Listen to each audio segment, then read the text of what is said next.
ake nkebuke wakase ni mene wonwe ake Gbawe Mantse she ananukwa no wonu ape ame Mantse enyo because flyers enyo ni wona na ka wo busu shawe da ko le ake ke ebale ne ke be ke gidi ke black money bag she do aba she be na ke police boy ke soldier boy ame for be e fe ko kwenso ana ke e ko me ye be e ko me hu eshi a block road se fe amenchu mo ni die ejodi ke de le die ka ba hwehwa ne ni afi no fianu egbe na ye be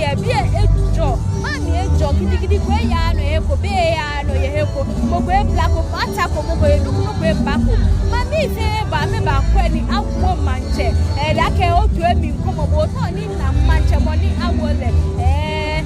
Nii Boi Kojo the second lady awole Mantse Nii Boi Kojo the second lady money awole ni ti ya ne Gbawe Mantse ko ko ba ya ro yo na me di ma me e na ko ko la ke e ko ya la ni e no ko be ya